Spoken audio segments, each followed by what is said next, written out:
जो किसी से डरता नहीं, खबर से समझौता करता नहीं,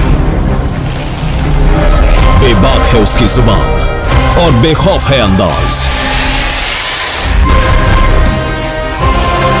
खबरों की दुनिया का नया बाजीगर केशव पंडित।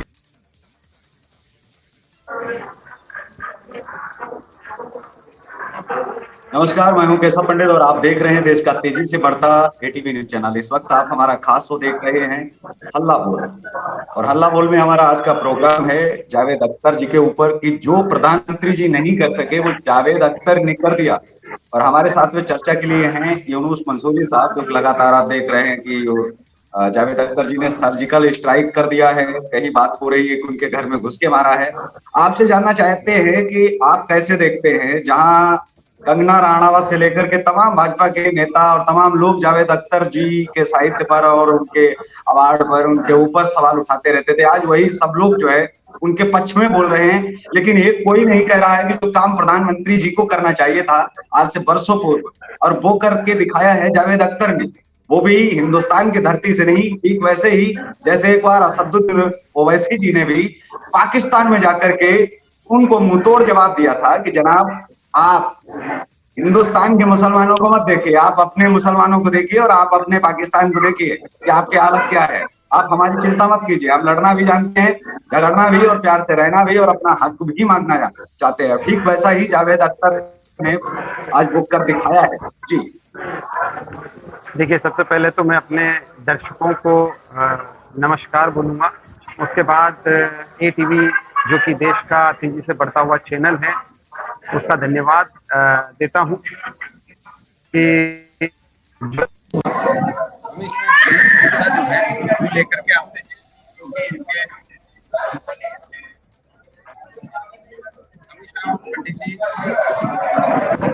जी। देखिए, कोई कॉल आ गया तो हमेशा ज्वलन होता रहते हैं एटीवी न्यूज़ और स्पेसिफिक अगर हमारे हमेशा ज्वलन होने के साथ तैयार रहते हैं एक नई जो है कि जागरूकता लाने के लिए। तो मैं धन्यवाद दूंगा एटीवी का और साथ ही साथ हमारे जो है। अब बात करते हैं हम आज का जो मुद्दा है उसका। देखिए, घर में घुसकर मारने की परंपरा इस भारत के मुसलमान में नहीं, भारत के मुस्लिम ने हमेशा घर में घुसकर मारा, ठीक है ना। भारत कभी भी पहले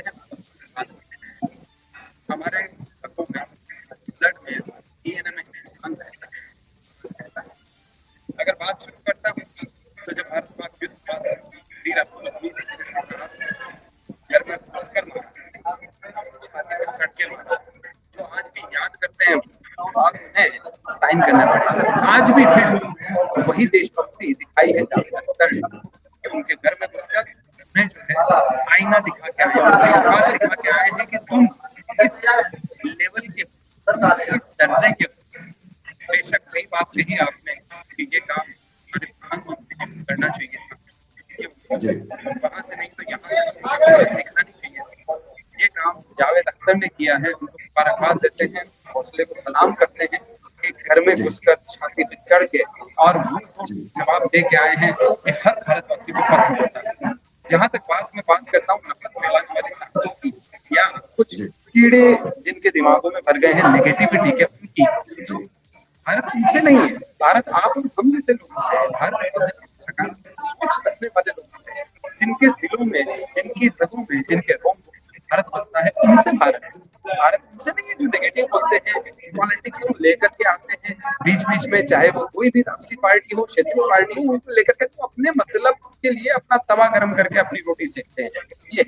लेकिन जिसे भारत से मोहब्बत, भारत से प्यार है, जो भारत उनके दिलों में बसता है, उनके ब्लड में, डीएनए में भारत, वो कहीं भी पहुंचा दो, चाहे वो पाकिस्तान, चाहे चीन। एक वक्त था जब यहाँ पर मंगोलों ने आक्रमण किया था, चंगेज, इनको रोकना दूसरे देशों के लिए बहुत बहुत कठिन था, बहुत बड़ी और खीर थी, बहुत बड़ी समस्या थी। लेकिन भारत वासियों ने भी उनकी औकात याद दिलाई। चीन को बाप से ही बेटा ही तो है।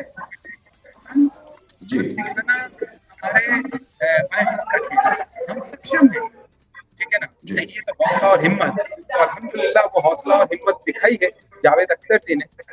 मैं नेगेटिव लोगों की बात नहीं करूंगा कि उनके खिलाफ किसने क्या कहा, वो निजी विचार हो सकते हैं सब लोगों के, लेकिन जो आज कारनामा करके दिखाया है, पाकिस्तान को उसकी बात याद दिलाई है कि हमने मोहब्बत का पैगाम हमेशा दिया है, बड़ा होने के नाते, विश्व गुरु होने के नाते, शांति फैलाने का एक उद्देश्य हम दुनिया में लेके चलते हैं, उसके नाते हमने हमेशा मोहब्बत का पैगाम दिया है। हमने चाहे मेहदी हसन साहब, चाहे नुसरत फतेह अली खान साहब हो, हमने हर नफरत, हर द्वंद को छोड़ करके हमने उनका स्वागत किया, उनके प्रोग्राम्स किए, हमने मोहब्बत का पैगाम फिर अपनी बात में, लेकिन उन लोगों ने आज तक कुछ नहीं किया। क्यों? क्योंकि उनके दिल में एक कसक, एक ठेस लेकर के बैठे हैं। देखिए, नफरत फैलाएंगे तो बढ़ेगी। हम प्यार फैलाने निकले, हम मोहब्बत फैलाने निकले, हम शांति कायम करने निकले हैं। भारत अमन और शांति का प्रतीक दुनिया में माना गया है। आज यूक्रेन और रशिया में जो लड़ाई होती है तो दुनिया हमारी तरफ नजर टकटकी लगाने देती है। कहीं ना कहीं भारत का रोल जो है बड़ा ही अहम रहेगा, बहुत अहम किरदार अदा करेगा भारत। हकीकत ये है कि मुझे भी, ये मेरा निजी विचार है, मुझे भी लगता है कि अगर विश्व में शांति चाहिए, किसी देश में शांति चाहिए, तो भारत पहल करेगा तो बेशक वहां पर शांति होगी। तो इन लोगों ने कभी भी शांति के लिए बात नहीं करी, अमन के लिए बात नहीं करी, मोहब्बत के लिए बात नहीं करी, ठीक है ना। इन्होंने पीठ पीछे वार किए, हमारे पीठों पर छुरे घूपे हैं इन्होंने, चाहे वो आप भारत पाक ले लीजिए, चाहे आप किसी जासूसी का मामला ले लीजिए, चाहे आप जो है बॉम्बे वाला जो मुंबई में आक्रमण हुआ आतंकवादी उनका ले लीजिए, तो बिल्कुल ये उस लैंग्वेज के हकदार थे जो लैंग्वेज जावेद अख्तर साहब ने वहां पर उनको सुनाई, और साथ ही साथ जो आईना दिखाया उसके हकदार थे। हमने मोहब्बत का पैगाम दिया हमेशा, हम कभी नहीं फैलाते हैं, हम हिंदुस्तान के वासी हैं, हम भारत के वासी हैं, हमने हमेशा मोहब्बत का पैगाम दिया, और जावेद अख्तर साहब ने वो आईना दिखाते मोहब्बत का पैगाम। केशव जी, हमारे साथ में भाजपा नेता अविरल मलिक साहब हैं, बहुत बहुत स्वागत है सबसे पहले, और राष्ट्रीय अध्यक्ष भी हैं केसरिया फाउंडेशन के। जी बहुत बहुत धन्यवाद जी। अविरल साहब, अब तो सर्टिफिकेट जावेद अख्तर जी को मिल जाना चाहिए, क्योंकि अब तो राष्ट्रभक्त वाला उन्होंने काम कर दिया है जी। देखिए, हम किसी को सर्टिफिकेट प्रदान नहीं करते हैं। जो राष्ट्रभक्ति का अपने आप स्वयं परिचय देता है वो बहुत अच्छी बात है, और देश के खिलाफ बोलने की किसी भी व्यक्ति की हिम्मत भी नहीं होनी चाहिए। देश के खिलाफ कोई बोल भी नहीं सकता, चाहे वे खालिस्तानी हो, पाकिस्तानी हो, तालिबानी हो, नक्सलवादी हो। इन लोगों के खिलाफ भी इस प्रकार के लोगों को, जो बड़े बॉलीवुड एक्टर्स हैं या फिर बॉलीवुड से जुड़े हुए लोग हैं, फिल्म जगत से जुड़े हुए लोग हैं, इन लोगों को बोलना चाहिए। और ये महत्वपूर्ण भी है। यदि लोग इनकी फिल्में देखते हैं तो लोग ये भी सुनना चाहते हैं कि इनके विचार क्या हैं इस प्रकार के विषयों को लेकर, या फिर जितने भी सिनेमा जगत से जुड़े हुए लोग हैं, चाहे वे लेखक हैं या फिर किसी भी प्रकार से वहां से जुड़े हुए हैं, या फिर किसी भी क्षेत्र का कोई सीनियर मोस्ट व्यक्ति यदि है, तो उस व्यक्ति को अपने विचार प्रकट करने चाहिए जिस देश में वो रहता है, उस विषयों को लेकर के जो उस देश के लिए महत्वपूर्ण है। और यहाँ पर यदि आप बात करते हैं जिहादियों की, तालिबानियों की, खालिस्तानियों की, पाकिस्तानियों की, इन लोगों के खिलाफ काम केसरिया रक्षा फाउंडेशन और मैं स्वयं भी कर रहा हूँ। और अमृतपाल सिंह के खिलाफ माननीय प्रधानमंत्री जी को भी मैंने शिकायत पत्र दिया है, उनको सौंपा है उनके दफ्तर को, जिसपे कि अमृतपाल सिंह खालिस्तानी आतंकवादी के खिलाफ कार्रवाई हो सके, और खालिस्तानी आतंकवादी अमृतपाल। लेकिन आज का जो विषय है अविरल मलिक साहब, आज का जो विषय है वो विषय साफ है कि जो काम प्रधानमंत्री जी को वर्षों पहले करना चाहिए था वो जावेद अख्तर ने कर दिया। उस जमीन पर जाकर के उन्होंने ताल ठोक करके कहा कि आपने हमारे देश में ये आतंकवादी भेजे हैं और वो खुलेआम घूम रहे हैं। इतनी बड़ी जो है हिम्मत के साथ है ना उनकी जमीन पर। यहाँ से तो बहुत सारे लोग बोलते हैं कि तुम आतंकवादी हो, तुम पाकिस्तानी हो, उनकी सरजमी पर जाकर के ये कहकर के, और एक ही नहीं, उन्होंने कई बातें ऐसी की हैं जिनको सुबह से मीडिया चला रहा है। और शायद बहुत कंगना राणावत जी जो उनके हमेशा विरोध में रही थी, वो आज जो है उनको सर्टिफिकेट अब दे रही है, तो ऐसे में क्या समझा जाए जी? देखिए, हम उनका सम्मान करते हैं और जो भी देशभक्ति की बात कहेगा हम उसका निश्चित तौर पर सम्मान करेंगे। और सबसे बड़ी बात ये है, नहीं, मेरा सवाल सीधा सा ये है कि जब भी कोई व्यक्ति गलत करता है, जब भी आपके अनुरूप कोई बयान गलत आता है, जब जिसको आप एक्सेप्ट नहीं करते हो, आपके एजेंडे में नहीं आता है, अगर उस हिसाब से वो बयान नहीं आ रहा है तो आप उसको देशद्रोही, आतंकवादी का दर्जा दे देते हो। लेकिन जब वही काम जो है, जब वही नहीं, आप सुन लीजिए ना पूरा सवाल। जी आप सुन लीजिए, मैं उत्तर सुनूंगा बिल्कुल। जब वही व्यक्ति बाहर जाकर के राष्ट्रभक्ति वाला जो है, हिंदुस्तान नहीं होने का जब अपना हक अदा करता है और दिखाता है कि मैं हिंदुस्तानी तब भी था और आज भी हूँ, तो आप क्या फिर उसको राष्ट्रभक्ति का दर्जा देंगे या नहीं देंगे? सर्टिफिकेट जो भी आप राष्ट्रभक्ति वाला आप दे रहे हो जी। केशव जी, हम कोई नहीं होते किसी को सर्टिफिकेट बांटने वाले। भारत का संविधान स्वयं ही स्पष्ट करता है, भारतीय संविधान लेकिन बांटे तो है कई बार, मौलिक कर्तव्य क्या तो है, और जो मौलिक कर्तव्य है उसमें स्पष्ट लिखा हुआ है कि देश के तिरंगे का सम्मान करना, राष्ट्र के पक्ष में बोलना, राष्ट्र के खिलाफ बोलना एक तरीके से कानूनन अपराध है, और देशद्रोह स्वयं में वो राष्ट्रद्रोह और देशद्रोह के अंतर्गत आता है। जेल में क्यों नहीं बंद करवाया? आपकी सरकार है, आपका संविधान है, सारी चीजें देश की हैं, तो जेल में बंद होना चाहिए। अगर वो तो हम उसकी प्रशंसा करते हैं। अगर कोई व्यक्ति संविधान के खिलाफ बोल रहा है तो उसको जेल में पहुंचाना चाहिए। नहीं मंसूरी साहब, बिल्कुल आप तक आते हैं। मंसूरी साहब, मैं एक सवाल आपसे पूछ रहा हूँ कि जो देश के अंदर संगठन है या जो पार्टियां, चाहे वो हिंदू संगठन हो या फिर वो इस्लामिक संगठन हो, जो लोग सर्टिफिकेट बांटते रहते हैं और फिर जब उनके अनुरूप, लेकिन जब उनके हिसाब से ही जब कोई व्यक्ति चलने लगता है, तो फिर क्या उस सर्टिफिकेट को छोड़ नहीं देना चाहिए? फिर क्या राष्ट्रभक्ति का सर्टिफिकेट भी तो जारी कर देना चाहिए? अगर एक व्यक्ति देशद्रोही का काम कर रहा है तो देशद्रोह का सर्टिफिकेट आप जारी कर देते हैं। मतलब आपकी भाषा में जब आपको लगता है कि ये देशद्रोह हो रहा है तो आप देशद्रोही उसको बोल देते हैं। तो जब आपको आज लग रहा है कि उन्होंने राष्ट्रभक्ति का काम किया तो फिर राष्ट्रभक्ति को आप बोल सकते हैं ना। चलने वाले लोग हैं। बिल्कुल आप बताते हैं, लेकिन मंसूरी साहब से जान लेते हैं कि जो आज उन्होंने काम किया है, क्या वो हिम्मत जुटाने की अन्य हिंदुस्तानियों में भी हो सकती है और होनी चाहिए या नहीं? अब तो हमारी और हिम्मत बढ़नी चाहिए। जावेद अख्तर इसका सीधा उदाहरण है कि हम पाकिस्तान की धरती पर जाकर के जब ये बोल सकते हैं तो हम बहुत कुछ कर सकते हैं। और उन्होंने हिम्मत दिखाई कि हमने इसलिए नहीं बोला है किसी के दबाव में आकर के, हमने बोला है क्योंकि हमारे अंदर, हमारे रगों में हिंदुस्तानी खून दौड़ता है। जी केशव जी, हमें हिम्मत मिलती है शहीद भगत सिंह से, हमें हिम्मत मिलती है सुभाष चंद्र बोस से, हमें हिम्मत मिलती है वीर अब्दुल हमीद इदरिसी से, हमें हिम्मत मिलती है मेजर शैतान सिंह से। हमें इनसे हिम्मत मिलती है, हमें उनसे हिम्मत नहीं मिलती है जिन्होंने कभी तिरंगा नहीं लहराया अपने पास, जिन्होंने अंग्रेजों के तलवे चाटे, जिन्होंने जेल भरो आंदोलन में बढ़ चढ़ के हिस्सा लिया बजाय कि वहां सीने पे गोली खाने के लिए।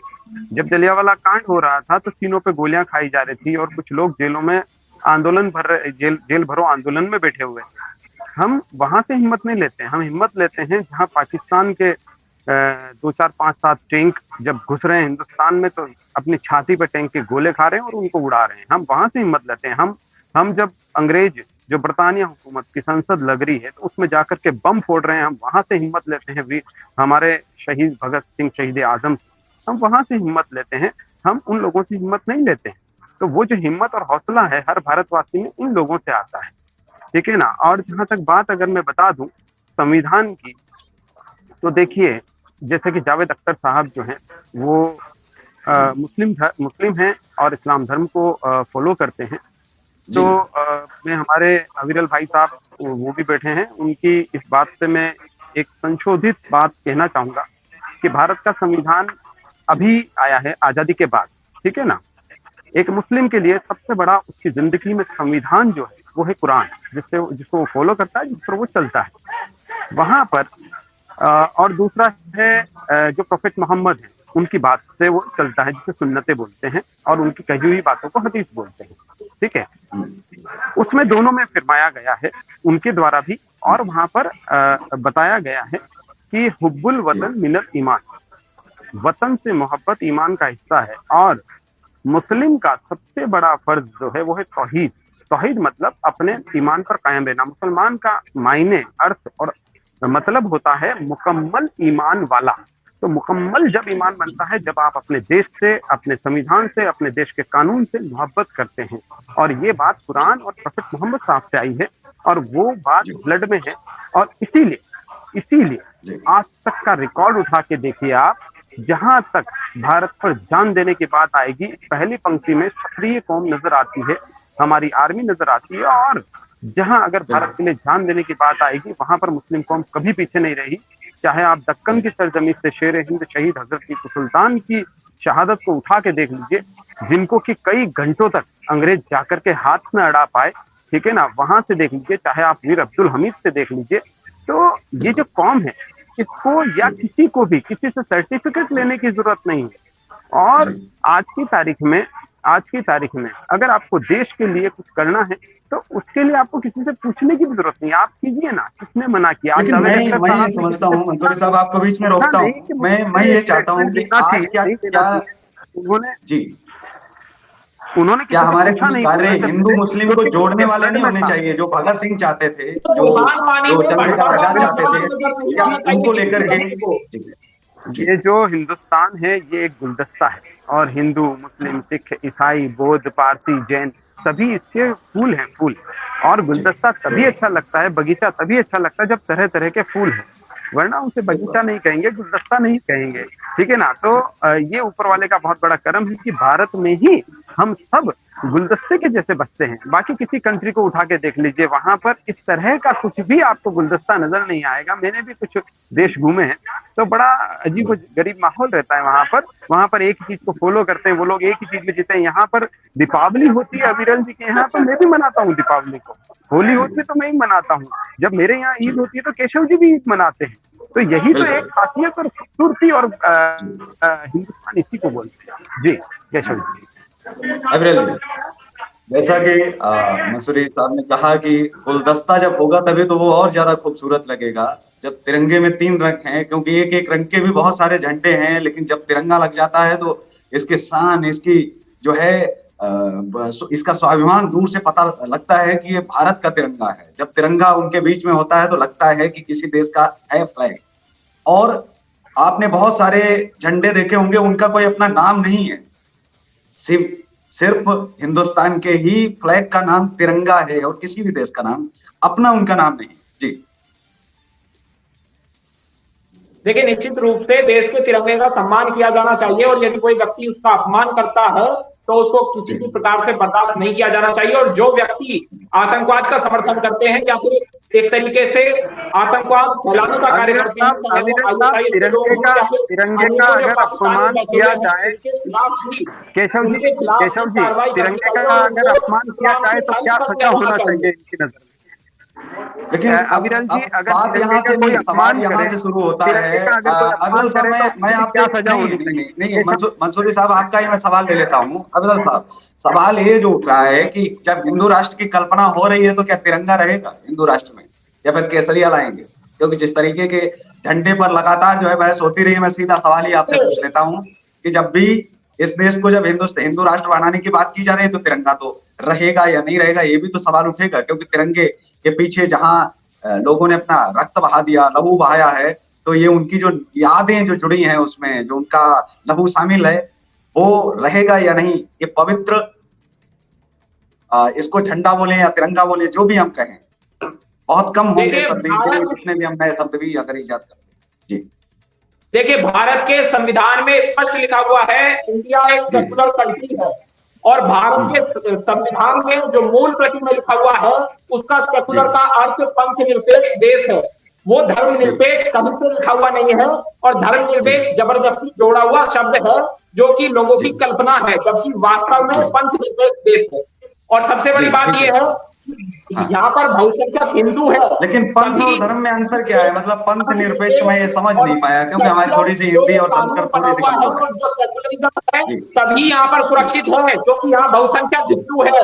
जिस दिन यहाँ हिंदू अल्पसंख्यक हो गया तो उस दिन यहाँ का संविधान और यहाँ के जितने भी कानून हैं ये किस प्रकार के होंगे मुझे मालूम नहीं है, लेकिन जनसंख्या नियंत्रण कानून इस देश में आवश्यक है। और आवश्यक इसलिए है क्योंकि जनसंख्या विस्फोट होने का खतरा है, गृह युद्ध होने का खतरा है। और जनसंख्या नियंत्रण कानून इसलिए भी महत्वपूर्ण भारत के अंदर है कि अशिक्षा को यदि कम करना है या फिर विकास को करना है, इंफ्रास्ट्रक्चर डेवलपमेंट करना है, तो उसके लिए यहाँ पर बहुत ही आवश्यक है कि जनसंख्या नियंत्रण कानून जल्द से जल्द लागू हो और उसमें मुस्लिम भाइयों को करना चाहिए। लागू कौन करेगा? मतलब हमें किससे बोलना चाहिए? अमेरिका की सरकार से या अफगानिस्तान की सरकार से? मतलब हम किससे कहें ये बात? अविरल साहब, आपसे ही मैं जानना चाहता हूँ बड़े विनम्रता पूर्वक कि ये वाला जो आपने बताया जनसंख्या नियंत्रण देश के लिए बिल्कुल खतरा है, देश के दुनिया के लिए।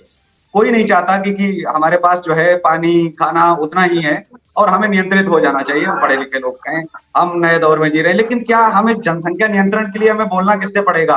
अमेरिका से बोलना पड़ेगा, जापान से बोलना पड़ेगा, ब्रिटेन से बोलना पड़ेगा? क्योंकि 2014 से आप तो हैं, तो आप तो ला नहीं पाए, तो अभी हमें किस सरकार से मतलब हमें बोला जाना चाहिए, ये भी हमारे देशवासियों को आप बता दीजिए, तो वो भी कम से कम वहां पर। देखिए, आज के समय में जनसंख्या नियंत्रण के लिए अभियान चलाया जा रहा है, जनसंख्या नियंत्रण के लिए अवेयरनेस स्प्रेड की जा रही है। जब तक यहाँ के लोग नहीं समझेंगे, जब तक यहाँ के लोग उसका समर्थन नहीं करेंगे कि इस प्रकार का कानून आए, तब तक समस्या अनेकों प्रकार की उत्पन्न हो सकती है। और उत्पन्न इस प्रकार से हो सकती है कि जब सीए और एनआरसी के खिलाफ आंदोलन देश में किया गया था, तरह तरह की अफवाहें देश में फैलाई गई थी, देश में गृह युद्ध होने का खतरा तब भी था। और एक प्रकार से वो गृह युद्ध जैसी स्थितियां ही थी, किसी के ऊपर लाठियां चलाई जा रही थी, किसी के ऊपर डंडे चलाए जा रहे थे, कहीं गोलियां चल रही थी। तो वो क्या, उससे भयावह स्थिति देश में क्या हो सकती है। तो इसलिए जनसंख्या नियंत्रण आवश्यक इसलिए है, जब देश के लोग लिटरेट होंगे, लिटरेसी यहाँ से समाप्त होगी, कट्टरता समाप्त होगी। जो मजहबी कट्टरता है उसको समाप्त करना इंपॉर्टेंट इस कारण से है कि संविधान सबसे बड़ा ग्रंथ होना चाहिए और संविधान को मानकर ही प्रत्येक व्यक्ति को चलना चाहिए। जो संविधान को नहीं माने उसे देश को छोड़ देना चाहिए, देश में रहने का उसको कोई अधिकार नहीं है। और जो मुस्लिम पर्सनल लॉ बोर्ड बना हुआ है, इसकी देश में कोई आवश्यकता नहीं है, देश में समान कानून होना चाहिए। जिस प्रकार से अनेकों राज्यों में भारत की जो हिंदू आबादी है वो अल्पसंख्यक के दर्जे में है, तो क्या उनको, हिंदुओं को अल्पसंख्यक का दर्जा नहीं मिलना चाहिए? जहां अल्पसंख्यक हो चुकी है एक प्रकार से आबादी, जहां मुस्लिम मेजॉरिटी है और हिंदू माइनॉरिटी में जा चुका है, तो वहां पर भी इस प्रकार से तो दर्जा प्राप्त होना चाहिए। क्यों उनको नहीं दिया जा रहा है? इसका अर्थ है कि कहीं ना कहीं साजिश है। और जिस प्रकार से जम्मू कश्मीर को देख लीजिए, किस प्रकार से वहां से कश्मीर पंडितों को भगाने का षड्यंत्र रचा गया था। फारूक अब्दुल्ला कहते को हाथ लगा कर देखो, मोदी जी और अमित शाह जी ने उसको हटा दिया, अब ये रोक कर देखो। भारत की सरकार स्पष्ट रूप से एक काम जानती है कि जो देशभक्त है उसका प्रोटेक्शन होना चाहिए, और जो देश के खिलाफ बोलेगा उसको किसी भी तरीके से बर्दाश्त नहीं किया जाना चाहिए। नहीं, केशव जी, मैं दो चार चीजों पर थोड़ा सा बात करना चाहूंगा। संख्या कैसे बढ़ा दी गई? आपने कभी दलितों पर तो बोला नहीं है। सुनिए केशव जी, मैं दो चार चीजें यहाँ मेंशन करना चाहूंगा। और आज के दौर में आप देख लीजिए, केवल आप एक भी वर्ग और एक भी उन्होंने तो धर्म ग्रंथ कभी नहीं चलाए। सरकार में तो आपकी जले है ना धर्म ग्रंथ। तो बात ये आती है कि कभी जावेद अख्तर तो नहीं चलाने गए, कभी यूनुस मंसूरी तो नहीं चलाने गए, और 1947 से लेकर के अभी तक का इतिहास देख लीजिए और इससे पहले का इतिहास देख लीजिए। तो क्या ये अपमान नहीं है क्या? और कितना आपने नया कानून बना दिया, कोई इस निंदा कानून से लेकर के अगर कोई धर्म ग्रंथ चलाने नहीं, मतलब आप बता दीजिए प्रश्न को उस समय क्यों नहीं पूछ रहे थे, इसका आप जवाब दीजिए। केशव जी, जो आपने प्रश्न पूछा है वो जायज बिल्कुल है, लेकिन आप इसका भी जवाब दीजिए। जिस वक्त सीए और एनआरसी के दंगे हो रहे थे उस वक्त आप कहाँ थे? इस सवाल को आपने क्यों नहीं पूछा? जब हमने कानून बनाया था तो उसके खिलाफ देश में दंगे भड़के थे, उसमें ह्यूमन राइट्स की बात किसने प्रारंभ की थी? कौन वो व्यक्ति था जो इनको दंगाइयों में ह्यूमन राइट्स दिखने लगे थे, तो दंगाइयों में मानव अधिकार आदान प्रदान कौन लोग थे? जरा आप इस बात को स्पष्ट कीजिए। केशव जी, एक डेटा बता देता हूँ, आसाम का डेटा बता देता हूँ मैं एक। देखिए, वो मुद्दा नहीं, केशव जी अपना मुद्दा नहीं है, लेकिन दो चार चीजें जो अविरल जी ने यहाँ पर मेंशन की है, मैं इनकी क्लेरिफाई के लिए दो चार चीजें बता दूं। असम में जो सीए एनआरसी की जो कैलकुलेशन हुई है उसमें 19 लाख लोग जो है एनआरसी के दायरे से बाहर गए हैं। ठीक है, उन 19 लाख लोगों में 85% नॉन मुस्लिम है। पहली चीज आपको मैं ये बता देता हूँ। ठीक है, तो उसका इम्पैक्ट जो किस पे गया? बहुसंख्यक। अभी आपने अल्पसंख्यक और बहुसंख्यक नाम लिया। भारत में 14% के आसपास की आबादी है। बाकी कौन है आपको पता है? नॉन मुस्लिम मीन्स हमारे हिंदू भाई हैं, है ना। कहीं से कहीं तक कोई मुकाबला नहीं, कहीं से कहीं तक कोई कंपटीशन नहीं, लेकिन जनसंख्या नियंत्रण कानून बनना चाहिए। जनसंख्या बढ़ किसकी रही है वो भी देखिए, ठीक है ना। बहरहाल ये मुद्दा आज का नहीं है। मैं सबसे पहले आपकी एक बात का जवाब देना चाहूंगा। देखिए, जनसंख्या का ग्रोथ रेट होता है, आप उसको चेक कर लीजिए। जनसंख्या का ग्रोथ रेट आपको प्राप्त हो जाएगा, उस हिसाब से देख लीजिए।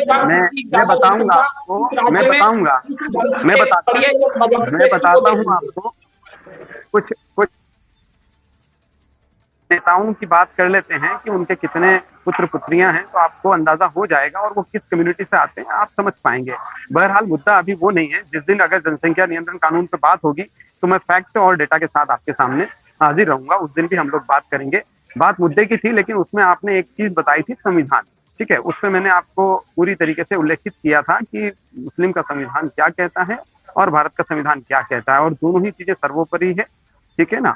अब मैं बात आपसे ये पूछना चाह रहा था, आपने तिरंगे का जिक्र किया था, हम हिंदू का संविधान, मुस्लिम का संविधान नंबर 2 पर आना चाहिए, पहले नंबर पर भारत का संविधान है, पहले नंबर पर भारत का संविधान है, बाद किसी का भी संविधान हो उससे हमें कोई लेना देना नहीं है। संविधान हमें किसी से केवल एक ही संविधान देश में चलेगा, हमें वो है किसी से भारतीय भी संविधान, जाओ की बाबा साहब जरूरत नहीं है, अम्बेडकर जी कौन सा का बनाया पहला हुआ। कौन सा दूसरा, देखिए कौन सा पहला कौन सा दूसरा, ये हमें किसी से सुझाव की जरूरत नहीं है, हमारे दिल में है, हमारे हर गोशे में है हिंदुस्तान, तो क्या चीज है वो हम समझते हैं। बहरहाल अभी बात जो आप कर रहे थे कि संविधान का सम्मान, तिरंगे का सम्मान, आपने एक वीडियो क्लिप देखा होगा, थोड़े दिनों पहले दुबई से आया था वो वीडियो क्लिप, शायद केशव जी को भी याद होगा। केशव जी अगर मैं गलत हूं तो मुझे रेक्टिफाई कीजिएगा।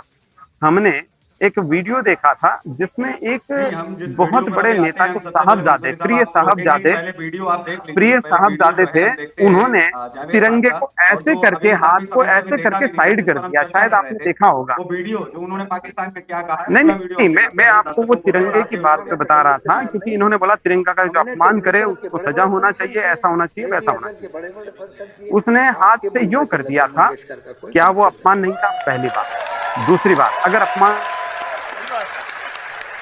तो हकीकत ये है, चलिए अब हम एक दूसरे को इल्ज़ाम न दें, उससे सॉल्व नहीं हो। ये अहम बात ये है कि ये जो आजकल इतना गर्म है फिजा, वो कम होनी चाहिए। हम तो बम्बई देखा हमारे शहर पे कैसे हमला हुआ था, तो वो लोग नॉर्वे से तो नहीं आए थे, ना इजिप्ट से आए थे, वो लोग अभी भी आपके मुल्क में घूम रहे हैं। तो ये शिकायत अगर हिंदुस्तानी के दिल में हो तो आपको बुरा नहीं मानना चाहिए।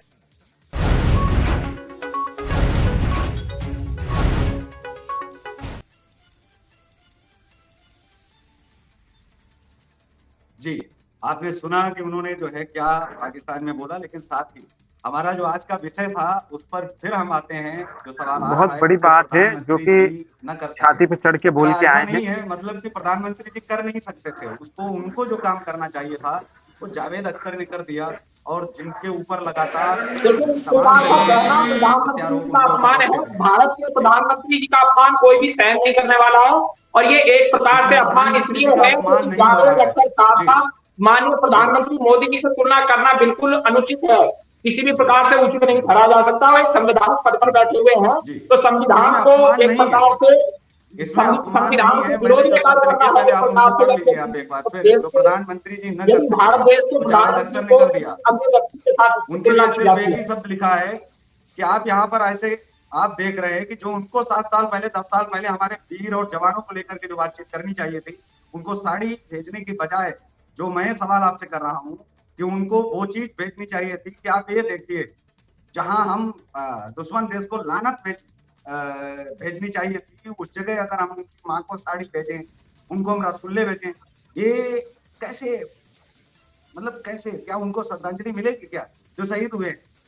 हेमंत कामटे, सालस्कर और ये तमाम लोग। एक और आप कहते हैं कि देश से संबंध अच्छे होने चाहिए पाकिस्तान के, दूसरी ओर आप कहते हैं इस प्रकार का कार्य क्यों किया जाता है। तो पहले तो ये आप तय कर लीजिए कि इंटरनेशनल रिलेशंस या फिर नेबर कंट्रीज के साथ रिलेशंस महत्वपूर्ण आपके लिए है या और क्या चीज महत्वपूर्ण है। माननीय प्रधानमंत्री भी वही कार्य करते हैं जो महत्वपूर्ण होता है। और दूसरी बात यह है कि सर्जिकल स्ट्राइक करने का फैसला किसने लिया, एयर स्ट्राइक करने का फैसला किसने लिया, पाकिस्तान की रीढ़ की हड्डी तोड़ने का फैसला किसने लिया, और पाकिस्तान की कमर किसने तोड़ी, चीन की कमर किसने तोड़ी, वो माननीय प्रधानमंत्री नरेंद्र मोदी जी के द्वारा किया गया।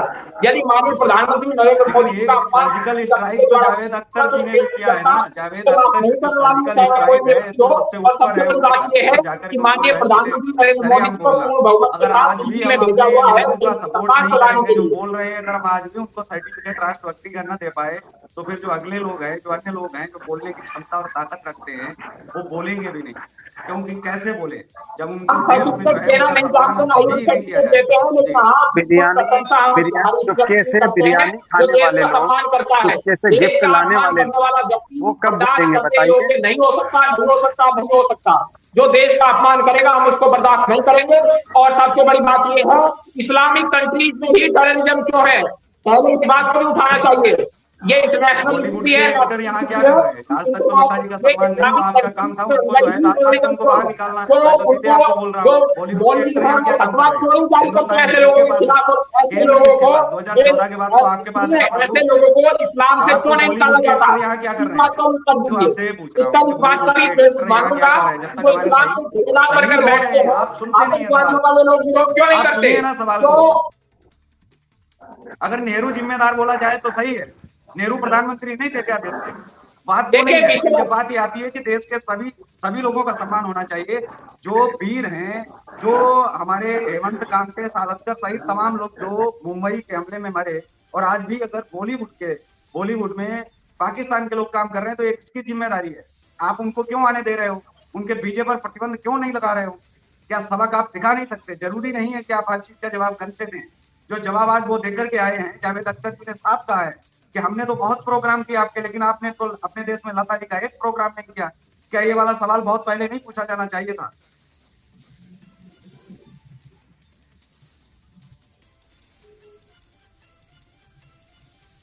देखिए जो आपका प्रश्न है वो अपने तरीके से सही है, लेकिन मैं इसका स्पष्ट एक उत्तर दे देता हूं। जो जावेद अख्तर साहब ने किया है हम उसका सम्मान करते हैं और उनका सम्मान करते हैं, उनका अपमान बिल्कुल कोई नहीं करता। यदि कोई भी व्यक्ति देश के विरोध में बोलेगा तो निश्चित तौर पर उसकी प्रशंसा तो कम से कम नहीं की जाएगी। और यदि उन्होंने देश के पक्ष में बोला है, बोल कौन रहा है? देश के पक्ष में पाकिस्तान में बोल रहा है, अख्तर जी ने तो बोला हम उनका सम्मान करते हैं। हमें भी सर्टिफिकेट आप दे दीजिए आज जी। देखिए हम उनका सम्मान करते हैं, सर्टिफिकेट वगैरह कोई यहाँ पर नहीं देता है, मैं कोई सर्टिफिकेट नहीं देता हूँ। बोल सकते हैं ना, ये तो अदालत तय करेगी, तो अदालत पर कुछ काम छोड़ दो, लेकिन हम आपसे आपका विचार जानने के लिए आपका संविधान क्या कहता है हम उसको जरूर बोल सकते हैं। आपकी नजर में हमारे फंडामेंटल राइट्स क्या है और फंडामेंटल ड्यूटीज क्या है, ये स्पष्ट किया हुआ है भारतीय संविधान में।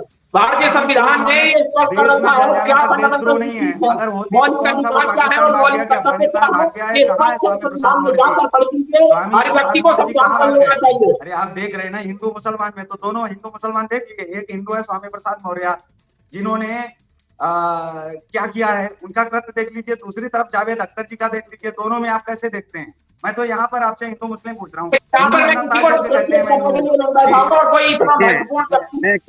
बात कहना चाहता हूँ, यहाँ पर जावेद अख्तर जी ने हौसला दिखाया, हिम्मत दिखाई, ठीक है ना? जेल भी अगर आप करवाएं तो बहुत बढ़िया महान कृपा आपकी होती है, अगर इनको जेल जिन्होंने ऐसे लोगों को, जिन्होंने सीधा बोल रहा हूँ। मंसूरी साहब आप कैसे देखते हैं? देखिए जावेद अख्तर जी ने जो हिम्मत दिखाई है, जो हौसला दिखाया है, ये कर रहा हूँ। देखिए जो जावेद अख्तर जी ने हौसला दिखाया, हिम्मत दिखाई, वो नफरत फैलाने वालों को हजम नहीं होगी क्या? ठीक है ना? क्योंकि उन्होंने सिर्फ एक काम किया है, भारत के टुकड़े करने के लिए, भारत में विभाजन लाने के लिए नफरतें फैलाई है, और इससे ज्यादा बड़ा कोई काम नहीं किया उन्होंने, और वो सोचते भी उसी नजर से हैं। तो ये टुकड़े करने के लिए क्या है? हिंदू नेताजी सुभाष चंद्र बोस के अनुयायी हैं, स्वामी विवेकानंद जी के अनुयायी हैं।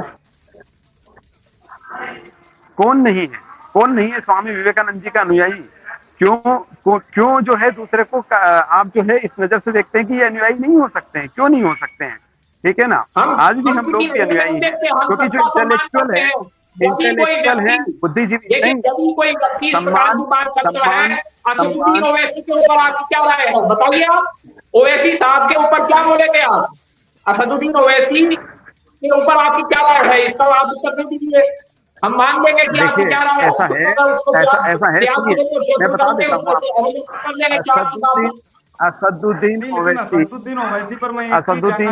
के निजी विचार उनके साथ हैं। नहीं, उनके निजी विचार उनके साथ हैं। उनके निजी विचारों के लिए मैं टिप्पणी नहीं करना चाहूंगा, उनके क्या निजी विचार है वो उन तक है। मेरा ओवैसी साहब का निजी होता है, केवल ओवैसी साहब ऐसे हैं जिनका लग रहा है कि जज गलत कर रहे हैं तो उनके खिलाफ बताइए ना, आप ही तो करेंगे। सार्वजनिक बात करते हैं तो आपको ये अधिकार है कि ओवैसी साहब की निंदा कर सकते हैं, यदि वो देश के खिलाफ बोलते हैं, देश में दंगा भड़काने में यदि ओवैसी प्रयास करते हैं तो आपको ये अधिकार है कि सार्वजनिक जीवन में होने के नाते आप जेल में डालिए ना, संविधान से अन्य लोगों का विरोध करते हैं, आपका ये भी अधिकार है कि आप ओवैसी के खिलाफ बोलें। यहाँ पर मैं आपको एक बात बता देता हूँ, किसी के निजी विचारों पर मैं टिप्पणी नहीं करूंगा। अगर आप ये कहते हैं, ठीक है ना, कि असदुद्दीन के बारे में क्या विचार है, वो एक नेता है, नेता के विचार नेता जैसे होंगे। आज बहुत से नेता हैं, वो बोलते हैं कि हिंदू राष्ट्र घोषित कर देते हैं, मुसलमानों को काट देते हैं, मार देते हैं। क्या समझते हैं, बच्चों का खेल, या क्या समझते हैं कि वो सही है? बताइए। अरे साहब, अब आप यही तो जो है कि आपको सिर्फ एक असद ओवैसी दिखेगा, लेकिन आपको ये विचार नहीं दिखेंगे, ठीक है ना। जहां बुलडोजर चलाए जा रहे हैं, जहां एक तरफा कार्रवाइयां हो रही है, वहां आपको नहीं दिखेगा, क्योंकि वहां पर क्या है, गैर कानूनी लोगों को संरक्षण प्राप्त करना चाहते हैं, उनको संरक्षण मुहैया कराना चाहते हैं। हम मुख्तार अंसारी बताइए ना, गैर कानूनी, सुनिए, गैर कानूनी काम तो भारत के तिरंगे का अपमान है या नहीं है? ये भारत के तिरंगे का अगर कोई अपमान करता है, गैर कानूनी है या नहीं है, ये बताइए। चलिए आप, है या नहीं? मदरसों में झंडे क्यों नहीं लहराते हैं? ऐसे अनेकों मदरसे आज भी मिल जाएंगे जिनमें झंडे नहीं लहराते हैं, तिरंगा झंडा जहां पर नहीं लहराता है। आप क्या उसके बारे में राय देना चाहेंगे? आपको काफी बड़े इस्लामिक स्कॉलर हैं, आप उसके बारे में अपनी राय प्रकट कीजिए। कुछ लोग अभी नए मुसलमान बन के नमाज पढ़ना शुरू किए हैं, बरसों तक जिन्होंने झंडे नहीं लगाए तिरंगे, और आज भी दुबई में बैठ करके जो झंडे का अपमान करते हैं, ठीक है ना, आज भी, अभी तो 2-4 महीने की अंदर की बात बता रहा हूँ आपको मैं, ठीक है। जरा सा इंटरनेट को खंगालिएगा, पता चलेगा कि देश के कौन नेता का कौन साहबजादा है वो, ठीक है ना, जिसने तिरंगे का अपमान किया है। अभी दूर नहीं जाना है, 2 महीने की बात बता रहा हूँ। देखिए, मदरसे की जहां तक बात करूं, अगर भारत में कोई मदरसा है जिसपे तिरंगा न हो, तो यूनुस मंसूरी पहले वहां जाएगा और तिरंगा लगाएगा, और किसी के बाप में ताकत नहीं जो यूनुस मंसूरी को रोक दे उस मदरसे पे तिरंगा लगाने। मैं आपको बहुत सारे एड्रेस भिजवा दूंगा, बहुत सारे एड्रेस और फोटो से भिजवा दूंगा। जम्मू कश्मीर में हो, जम्मू कश्मीर के अनेकों क्षेत्रों में मिलेगा, अनेकों जम्मू कश्मीर के अनेकों मदरसे हैं, आप जाइए वहां पर। देखिए मैं आपको एक चीज मैं क्लियर कर दूं यहाँ पर एक चीज क्लियर कर दूं मैं आपको, कि ऐसा कोई मदरसा नहीं है भारत में जिसमें कि तिरंगा न फहराया जाए, पहली चीज। दूसरी चीज और बता देता हूं आपको यहाँ पर, कि आप बात सिर्फ जम्मू कश्मीर की कर रहे हैं, जम्मू की भी नहीं कर रहे हैं, आप सिर्फ कश्मीर की बात कर रहे हैं। कश्मीर की बात एक अलग मुद्दा है, ठीक है ना, बहुत अलग मुद्दा है। आज नागालैंड की बात करते हैं, चलिए हम, नागालैंड में कौन सा झंडा फहराया जाता है आपको पता है? वहां का पासपोर्ट है वहाँ, जम्मू कश्मीर पाकिस्तान का क्यों समझते हैं आप? जम्मू कश्मीर भारत का है, भारत का था और भारत का रहेगा। किसी में ताकत नहीं है कि वो हमारे कश्मीर को जीत सके। जाकर के बोला है, हमने उनकी छाती पे बोला है, बिरयानी खाने वालों ने नहीं बोला है, बर्थडे के गिफ्ट देने वालों ने नहीं बोला है, हमने उनकी छाती पे बोला है, हमने उनकी छाती पे जाकर के ये बात नहीं कर सकते, ठीक है। मैं वही कह रहा हूँ कि यही तो बात होती है, जब देखिए, मैं वही बात कह रहा हूँ, क्योंकि आप जब भी बात आती है ना, कश्मीर अलग मुद्दा है, कश्मीर को आप अलग मुद्दा क्यों कहते हैं? इसमें से क्या बात छिपा हुआ है? क्यों अलग मुद्दा है कश्मीर? कश्मीर भारत में सब नहीं है, ये क्यों कहना चाहते हैं? मुझे लगता है आपको इतिहास भी नहीं पता और आपको वर्तमान भी नहीं पता। मुझे ऐसा नहीं पता, अगर आप पढ़ते तो आप समझते हैं आप, लेकिन मैंने आपसे एक बात कही, आज यदि मैं चाहूं तो मैं जमीन खरीद सकता हूं, क्या होता है? 370 मैंने आपसे एक बात कही कि आप की बात, लेकिन आप उस पर बात नहीं करना चाहते हैं। केशव जी, क्या नागालैंड पे बात की जा सकती है? नहीं, लेकिन मुझे लग रहा है कि वो अपने आप को अगर घोषित भी कर रहे हैं, उस पर भी हमको बात करें, उस पर सरकार का काम है कि सरकार को बात करना चाहिए। अभी इतनी परिपक्वता नहीं है, मुझे लगता है कि अभी इस मामले में इतनी परिपक्वता नहीं है। मुझे लग रहा है कि अभी इतनी परिपक्वता नहीं है जिस परिपक्वता से बात करना। इंटरनेशनल न्यूज़ पढ़ा है आपने? आपको क्या मालूम है इंटरनेशनल लेवल में क्या होता है? नागालैंड से इंटरनेशनल संबंध क्या है बताइए आप? इंटरनेशनल संबंध नागालैंड से क्या है बताइए? ही बीजेपी के एक नेता अभी 2 दिन पहले आकर के बोलते हैं कि मैं बीफ खाता हूं, मेरी पार्टी को कोई प्रॉब्लम नहीं है। मैं दिखाऊं क्या आपको? आपने अभी तक क्यों नहीं निकाला? नहीं, मैं तो आप सर्च करके आपको लग रहा होगा आपके ही बीजेपी के नेता ने नागालैंड में, और उन्होंने साफ बोला है कि मेरी पार्टी को मुझसे कोई आपत्ति नहीं है जी। और उत्तर प्रदेश में कोई गाँव, आपको मैं दिखा दूं जी, उत्तर प्रदेश में गौ माता को छेड़कर देखे कोई, उसके बाद पता चलेगा। गौ माता को उत्तर प्रदेश के अंदर कोई छेड़कर देखे। आपकी पार्टी के एक नेता बोलते हैं मैं बीफ खाता हूँ, जो भी कानूनी कार्य करेगा उसके ऊपर बुलडोजर चलेगा। उत्तर प्रदेश में स्पष्ट कान खोलकर सुनने वाला नियम है। उत्तर प्रदेश में स्पष्ट कानून है, जो गैर कानूनी कार्य करेगा, उसके ऊपर बुलडोजर चलेगा। उत्तर प्रदेश में बुलडोजर बाबा है, बुलडोजर बाबा से बच के रहना। पुलिस वालों ने माँ बेटी को मारा है। अविरल साहब, बड़ी विनम्रता पूर्वक हाथ जोड़ के निवेदन कर रहा हूँ, ठीक है, उन ब्राह्मण माता जी को मारा गया है और ब्राह्मण बालिका कन्या को। ब्रह्म हत्या का पाप उनको तो नहीं लगेगा, क्यों वो तो मानते नहीं है।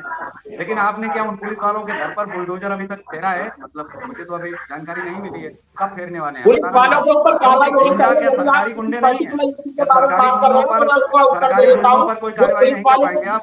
गलत कार्य किया है, गलत कृत्य किया है, वो सस्पेंड होना चाहिए, टर्मिनेट होना चाहिए, उसके ऊपर कार्रवाई होनी चाहिए। घर पर कब बुलडोजर फेर रहे हैं? मुझे आप तिथि बता दीजिए। वो कोर्ट देखेगा और जो संविधान के खिलाफ कार्य करेगा, देखिए मैं उसका समर्थन नहीं कर सकता। एक बात स्पष्ट है कि मैं गैर कानूनी व्यक्ति का समर्थन नहीं करूंगा, तो नहीं करूंगा। गलत करता है तो आप उसको ठोक देंगे, लेकिन अगर एसडीएम गलत करता है तो उसको ठोकने की ताकत उसके लिए कौन सा बाहर से लोग आएंगे क्या? उसका एक्सीडेंट हुआ है तो आप क्या कर सकते हैं? एक्सीडेंट जानबूझ के अपराध किया प्रभु, सभी जानते हैं, आप देख लीजिए। जानबूझ के किया गया अपराध अपराधी होता है। संविधान में गलती के लिए 1% स्थान नहीं है, 0.01% भी स्थान नहीं है गलती का। कानून दो दर्जे के बनाए गए हैं कि जहाँ पर दो तस्करी का मामला आता है तो उसको जिंदा जला सकता है, और जहाँ बोला जाता है कि बीफ खाता हूँ बीजेपी नेता, तो वो भी माफ हो जाता है। ये दो तरह के कानून लागू होते हैं इस्लामिक टेररिज्म को एक्सेप्ट नहीं करेंगे और ना ही खालिस्तानियों को एक्सेप्ट करेंगे, ना पाकिस्तानियों को टॉलरेट करेंगे। और यदि ये किसी भी प्रकार का दुस्साहस करने का प्रयास करते हैं तो इनको मुंहतोड़ जवाब निश्चित तौर पर दिया जाएगा। नहीं, लेकिन 2014 से अभी तक आप जवाब नहीं दे रहे हैं। मैं तो आपसे पूछना चाह रहा हूँ कि तो कमर तोड़ दी, पाकिस्तान की कमर तोड़ दी, इसके बाद आप क्या चाहते हैं? भारत की विदेश नीति सबसे मजबूत है। आज के समय में भारत की विदेश नीति सबसे मजबूत है। 370 35 से हटाया, राम मंदिर वहां पर बन रहा है और राम मंदिर का दर्शन करके जाओ। किस काम की? देखिए, मैं तो मंसूरी साहब को भी आमंत्रित करता हूँ राम मंदिर के लिए दर्शन के लिए चलो। उसके लिए इस अर्थव्यवस्था मैं आपको एक बात बता देता हूँ। अयोध्या तो बस जाती है, बिल्कुल हिंदुओं के पक्ष में ही फैसला निश्चित तौर पर आएगा। मेरा हिंदुओं की जमीन को परिवार है। औरंगजेब के समय में, इन मुस्लिम शासकों के समय में ढाया गया, तो क्या हम हिंदू मानते हैं? अगर मान रहे हैं जो हमारी भूमि है, तो हमारा अधिकार है, तो क्या उसको प्लेसेस ऑफ वर्शिप के नाम पर और उनके अनुयायी विकलांग का प्रयास किया जाएगा? वो places of worship Swami Prasad Maurya Hindu है या नहीं है? स्वामी प्रसाद मौर्य हिंदू है या नहीं? स्वामी प्रसाद मौर्य को इतनी तवज्जो क्यों दे रहे हो? कौन है स्वामी प्रसाद मौर्य? तवज्जो नहीं दे रहे हैं तो कौन है स्वामी प्रसाद मौर्य? नहीं, आप तो लोगों को तवज्जो देने लगते हैं। आप छोटे से छोटे विधायक की सीट ढंग से नहीं बचा पाते, विधायक की सीट ढंग से नहीं बचा पाते। उनकी जो बेटी है आदरणीय संघमित्रा मौर्य, वो यहाँ से सांसद भारतीय जनता पार्टी से हैं। वो भाजपा को छोड़कर स्वामी प्रसाद मौर्य गए तो उनको मालूम पड़ गया समाजवादी पार्टी का क्या असर हुआ। जिन लोगों के समर्थन में स्वामी प्रसाद मौर्य ने प्रचार किया, वे सारी सीट सपा हार गई। जहां स्वामी प्रसाद पहुंच गए वो समझो सीट हार गई सपा। बताइए क्या उनका असर है? इधर से उधर, उधर से उधर, इस प्रकार से घूमने वाला व्यक्ति है स्वामी प्रसाद मौर्य। कभी बसपा में, कभी भाजपा में, कभी सपा में। केशव जी, ये क्षेत्रीय राजनीति से हुआ जा रहा है मुद्दा कि आज जावेद अख्तर जी का, लेकिन क्षेत्रीय संकुचित हुआ चला जा रहा है, क्षेत्रीय हुआ चला जा रहा है। मैं चाहूंगा कि उस पे आकर के और हम इस चीज को जो है कंक्लूड पे पहुंचाएं, ठीक है ना। और आपसे दरखास्त भी करूंगा कि कुछ परिपक्व जो हो, ठीक है ना, उनका एक पैनल जो है जल्द तैयार करें। बहरहाल मैं अपनी बात जो है यहाँ पर रखना चाहूंगा कि जो जावेद अख्तर जी ने किया वो बहुत ही हिम्मत और हौसले का मामला था, ठीक है ना। और बेशक ये चीज जो है प्रधानमंत्री जी को या किसी जिम्मेदार पर्सन को करनी चाहिए थी, लेकिन वो नहीं कर पाए। और जावेद अख्तर जी ने वो कर दिखाया जिसके लिए हर हिंदुस्तानी सोचता है। क्योंकि एक कसक तो है कि मुंबई में जब आतंकवादी आक्रमण हुआ उसके पीछे पूरी तरह से हमने सबूत दिए और पूरी तरह से उनका हाथ था। कहीं ना कहीं देखिए हमारी भी चूक थी, चाहे हम आईबी की बोलते हैं, चाहे रॉ की बोलते हैं, चाहे जो भी एजेंसी से हमारी, कहीं ना कहीं हमारा फेलियर थोड़ा बहुत रहा, तभी वो आए हैं। तो हमने उनको एक आईना दिखाया है और इंटरनेशनल, बिल्कुल। आज देखिए ना आप देश में जांच का भी विषय था, लेकिन वो काम सरकार देश में 350 किलो आरडीएक्स ब्लास्ट हो जाता है पुलवामा में, और वो कहाँ से आता है, कहाँ जाता है, कौन लाया, कैसे आया, कुछ भी नहीं। सरकार आपकी है, नुमाइंदे आपके हैं, एजेंसीज आपके कहने पे है, और उसकी कोई जांच नहीं, आज तक कोई पकड़ाया नहीं, कुछ भी नहीं।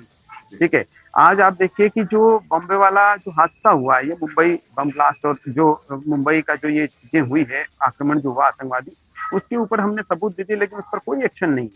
या तो छाती पे चढ़ के वहां से उन गुनहगारों को लाना चाहिए था और उन्हें उनकी औकात दिखानी चाहिए थी। आज दूसरे देश भी यही चीज कर रहे हैं, ठीक है ना। आज यूएस ने क्या किया, अफगानिस्तान पे हमला करके पूरा नस्तनाबूद कर दिया।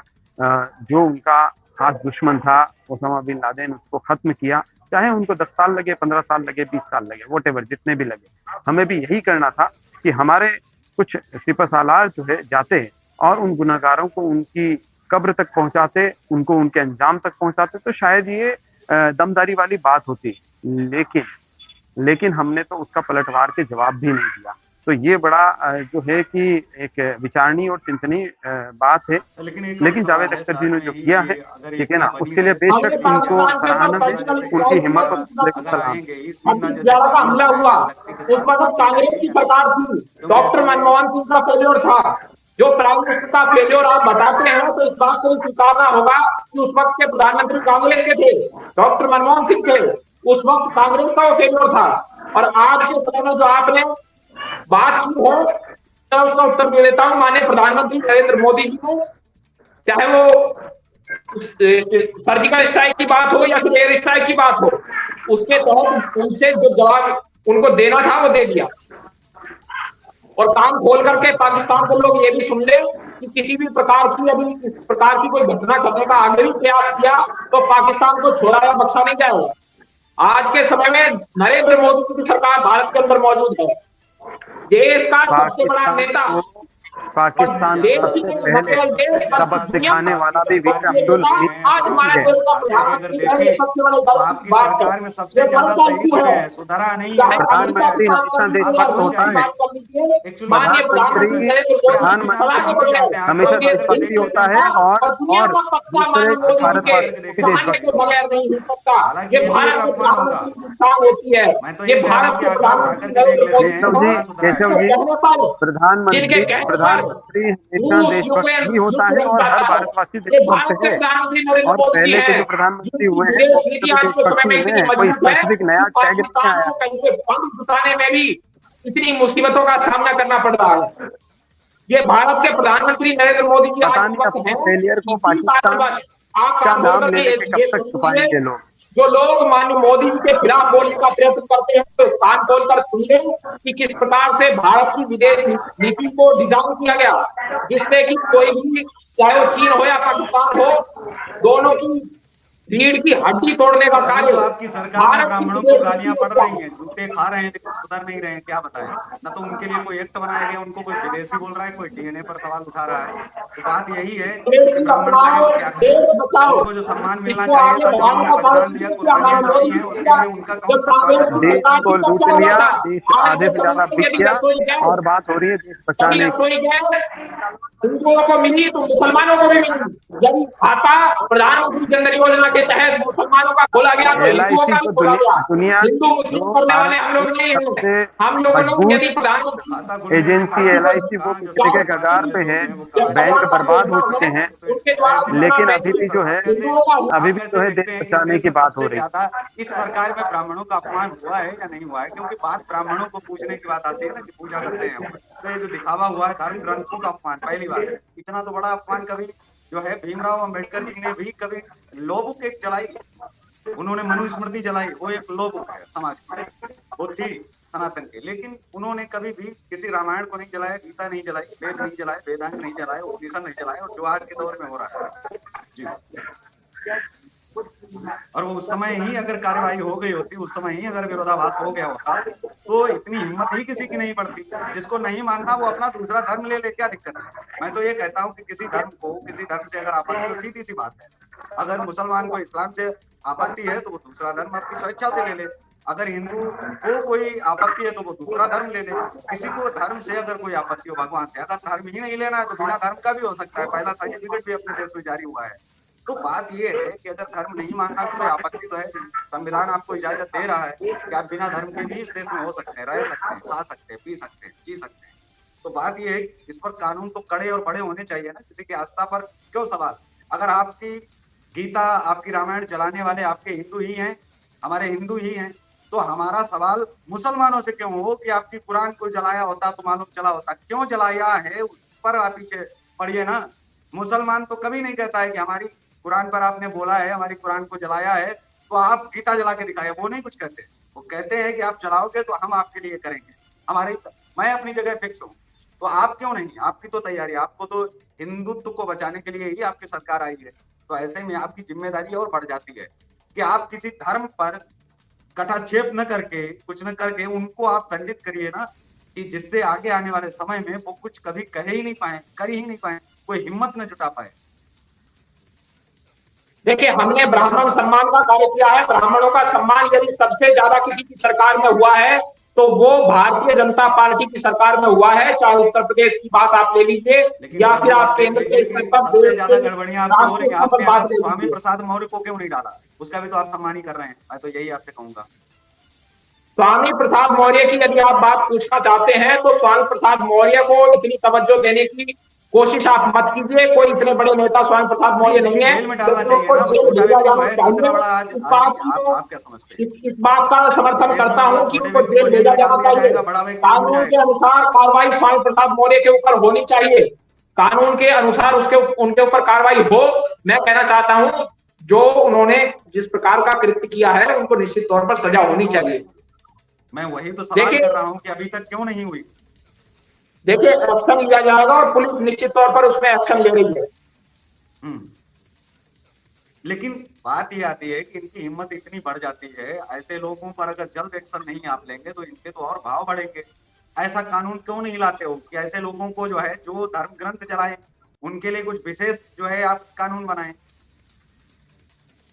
जो कसम खाते हैं कि हम किसी धर्म का अपमान नहीं करेंगे, हम धर्मों की कसम खाते हैं, वो जो धर्मों की कसम खा करके ही धर्मों का अपमान करने में लगे हैं, उनके लिए तो विशेष जो है कानून होने चाहिए ना, आजीवन या फांसी जैसी सजाओं का प्रावधान करके पाकिस्तान की तरह।